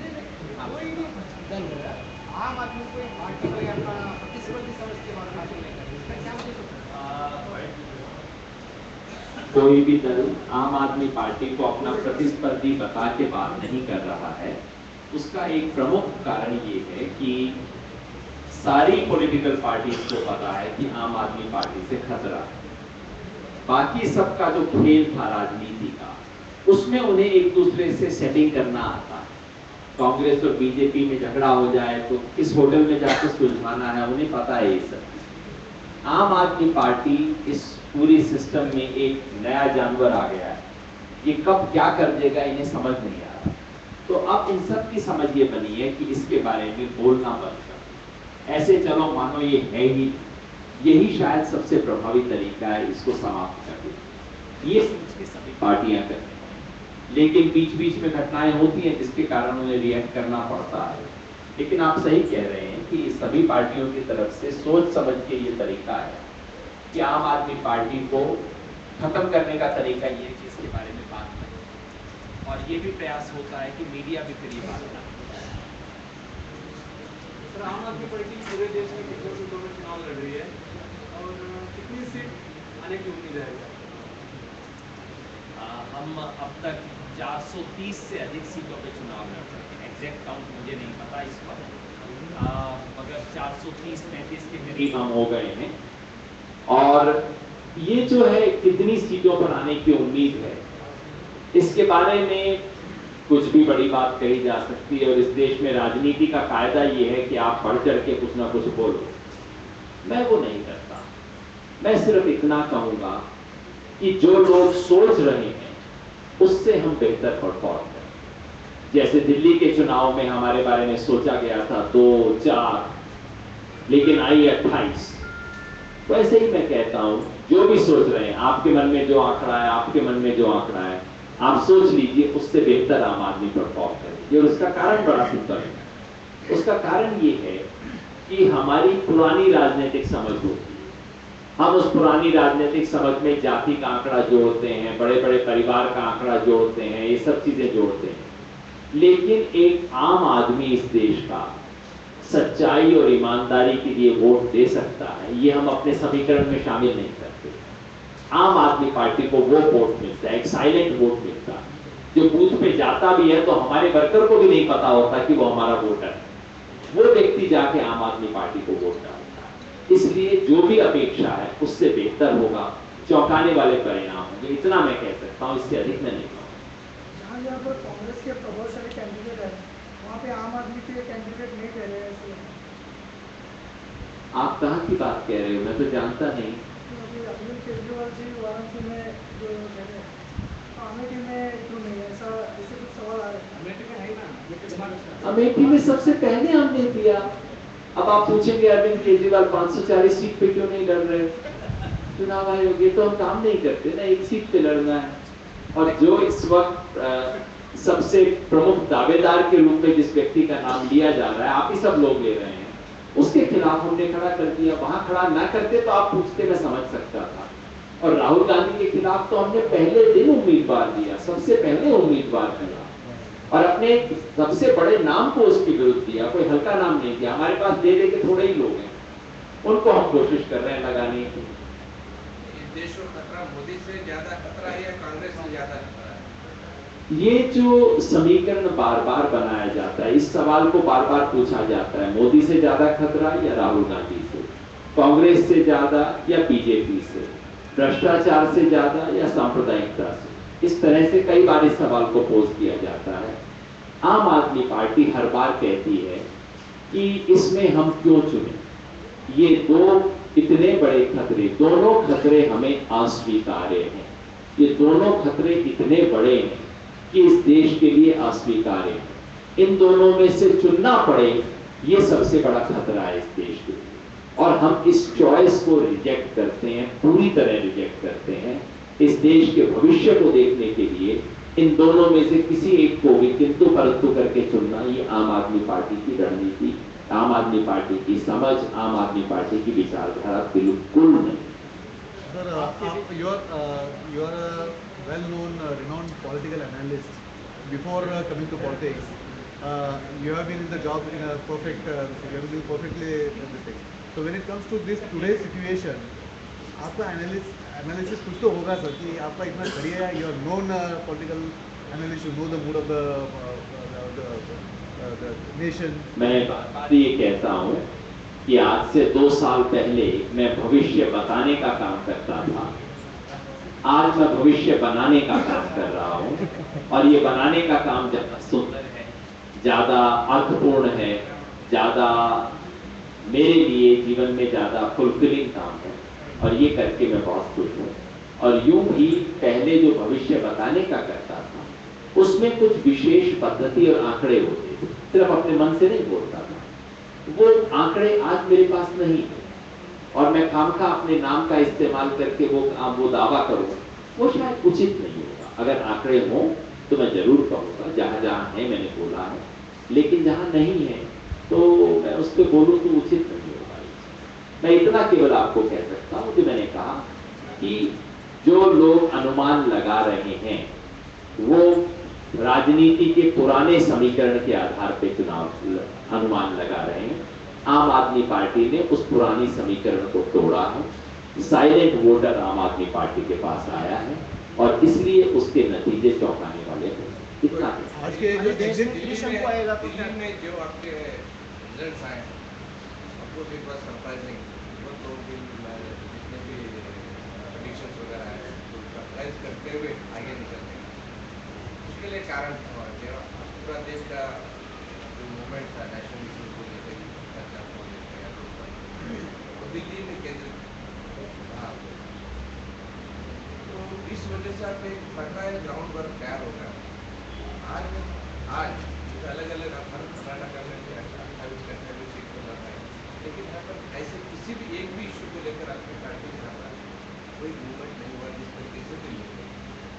तो ऐसे हर राज्य में आपको हर तरीके के लीगल इशूज है, तो इस तरीके का बिकॉज ऑफ ये जो एब्सेंस है, ये जो अपॉर्चुनिटी दी आपको इलेक्शन के पहले कि किसी रीजनल इशूज को लेकर कुछ अपना ग्राउंड तैयार करें, तो ये नहीं किया काम। तो ऐसे संदर्भ में आपको दिल्ली छोड़कर अलग अलग राज्यों में हो सकता है थोड़ी बहुत दिल्ली वाइट वगैरह आप लोग कर सकते हैं, बट साउथ में वगैरह आपको इससे क्या लगेगा कि लोग लगता है कि लोग आप में चाहते होंगे, विश्वास करते होंगे, दे माइट वेलकम आप, but this feeling, this faith आम आदमी party will it convert into the vote, if so what extent? मैं ये दावा नहीं करता कि बिल्कुल जो दिल्ली में हमें परिणाम मिलेगा, दिल्ली में हमें ऑलमोस्ट मेजॉरिटी मिली और अगर उसके बाद एक हफ्ते बाद चुनाव हो जाता तो हमें ओवरवेलमिंग मेजॉरिटी मिलती। ये दिल्ली की विशिष्ट परिस्थिति के कारण था। दिल्ली में हमारा आंदोलन का ज़्यादा असर था, दिल्ली में मीडिया की ज़्यादा रीच थी, दिल्ली में हमें 8-10 महीने मिले चुनाव की तैयारी की। वैसी परिस्थिति पूरे देश में नहीं, अलग अलग जगह की परिस्थिति है। कुछ इलाकों में, कुछ कॉन्स्टिट्यूएंसीज में ऐसी परिस्थिति है जो बिल्कुल दिल्ली जैसी दिखाई देती है। मैं घूमता हूँ, वहाँ लोगों के बीच में देखता हूँ तो बिल्कुल वही उत्साह, वही चमक, कई बार तो मुझे लगता है दिल्ली से भी बेहतर है। कुछ जगहों पे देखता हूँ तो वो ये है कि उत्साह है, लोग नाम जानते हैं, कहते हैं कि हाँ ये अच्छे लोग आ गए हैं, इन्हें मौका मिलना चाहिए। लेकिन हो सकता है ये सब सोचने वाले चुनाव वाले दिन जाके सबके सब वोट नहीं देते। दिल्ली में भी वैसे ये हुआ था। दिल्ली में जितने लोग हमें वोट देना चाहते थे उनमें से काफी कम लोगों ने हमें वोट दिया है। लास्ट दिन की वजह से, सर्वे की वजह से, पोलिंग बूथ मैनेजमेंट की वजह से काफी वोट हमारे गिरे थे दिल्ली में। हमारा जो पोटेंशियल था 40% का था, आया हमारे को 28% हमारे को। तो ये हो सकता है कुछ इलाके में ये हो, और ऐसे इलाके भी हैं देश में जहां लोगों ने आम आदमी पार्टी के बारे में सुना ही नहीं, जहां हम कैंडिडेट भी नहीं दे पा रहे। तीनों तरह की स्थिति है और इसलिए हम ये बार बार कह रहे हैं कि ये चुनाव हमारे लिए पूरे देश में वैकल्पिक राजनीति की फाउंडेशंस डालने का काम, एक बेस कैंप बनाने का काम। अब ये बेस कैंप कहीं पे बहुत ऊंचा होगा, कहीं थोड़ा नीचे होगा, लेकिन आम आदमी पार्टी की निगाह केवल इस लोकसभा की संख्या पे नहीं है। हमारी निगाह ये है कि अगले 5 साल में हम यहाँ बेस कैंप बनाएंगे पूरे देश भर में इस बार, और अगले 5 साल में जिस जिस राज्य में विधानसभा के चुनाव होते जाएंगे वहां दिल्ली की तरह अपनी पूरी ऊर्जा उस राज्य पे लगाएंगे और वहां एक ब्रेक थ्रू हासिल करेंगे। ये हमारी अगले 5 साल की रणनीति है जिसे सामने लेके हम काम कर रहे हैं, और मुझे विश्वास है कि अगले 5 साल में देश की राजनीति का नक्शा आम आदमी पार्टी बदल देगी। सर, दो क्वेश्चन। एग्जिट पोल के बारे में you don't believe, you said that you don't believe the exit polls के बारे में आप यकीन नहीं करते करके, because they are giving history लेके ये फिगर दे रहे हैं, ऐसा आपका कहना है, नंबर 1। सेकंड थिंग, आपके कॉन्स्टिट्यूशन ट्यूजडे में जिधर आप तन मन और धन भी लगा के लड़ रहे हैं, because there are figures that about 56 lakhs you spend somewhere in elections and all that. So what is the position over there? This is a good question. Exit poll का मामला तो हो गया, अब तो एग्जिट पोल होगा नहीं है। अब कम से कम चुनाव अंत होने तक कोई पोल नहीं हो सकता, तो वो हो गया। उसके ऊपर मैंने अपने विचार दे दिए थे, पर अब वो डेड इशू है इस तरह। मेरे यहाँ पे जहाँ तक धन की बात है, मैं आपको बड़ा स्पष्ट कर दूँ, सारा सिस्टम ये है कि जो ईमानदारी से अकाउंट देगा उसको पनिशमेंट होगा, जो प्योर ब्लैक के अंदर काम करेगा उसको रिवॉर्ड होगा। हमारी गलती ये थी कि हमने पूरा काम व्हाइट में किया, पूरा काम बैंक अकाउंट से किया, एक पैसा बैंक अकाउंट के बाहर नहीं रखा, और उसके ऊपर से चुनाव आयोग ने हमें एक छप्पन खर्च नहीं किया हमने बिल्कुल भी। ये प्रिजम्पटिव एक्सपेंडिचर है। अगर हमने एक गाड़ी की परमिशन ले ली, गाड़ी चली नहीं, इलेक्शन कमीशन 3000 रुपए हमसे लगा देता। हमने बैंक से पैसा नहीं निकाला, हमने खर्च भी नहीं किया, लेकिन प्रिजम्पटिव एक्सपेंडिचर लगाया जाता है। तो सारा सिस्टम ऐसा है आज की तारीख में कि जो ईमानदारी करता है उसको सजा मिलती है, जो बिल्कुल ब्लैक में चलाता है, आप जाके गुड़गांव में अपने किसी भी पत्रकार मित्र से फोन करके पता कर लीजिए, सब हंसेंगे और बताएंगे कि मेरे प्रतिद्वंदियों ने मुझसे 100 गुना ज्यादा खर्च किया। किस किस चीज में खर्च किया है उन्होंने? नरेंद्र मोदी की एक रैली जो हुई थी गुड़गांव में, उसमें मेरे पूरे कैंपेन से ज्यादा खर्च उस एक रैली में हुआ। लेकिन उनके पास तरीके हैं ब्लैक में काम करने के। आम आदमी पार्टी ने फैसला किया था कि ब्लैक में कोई काम नहीं करेंगे, तो जो व्हाइट में किया वो हमने डिक्लेयर कर दिया, और चूंकि हमने डिक्लेयर किया तो हम पे प्रिजम्पटिव एक्सपेंडिचर और लगा दिया गया। तो कभी चुनाव आयोग से कहने का बनता है कि भाई ईमानदार को ही सजा दोगे क्या? जो लोग सारा काम ब्लैक में करते हैं उनको पकड़ने की कोई कोशिश नहीं करोगे? खैर ये तो उसकी बात है। बाकी हमारे लोकसभा क्षेत्र में क्या होगा, मेरा पता नहीं क्यों मेरी इन सब चीजों के बारे में एक वो होती है, काम मैंने जो करना था कर दिया, अंतिम व्यक्ति तक पहुंचने की कोशिश हमने की। जिस मेवात में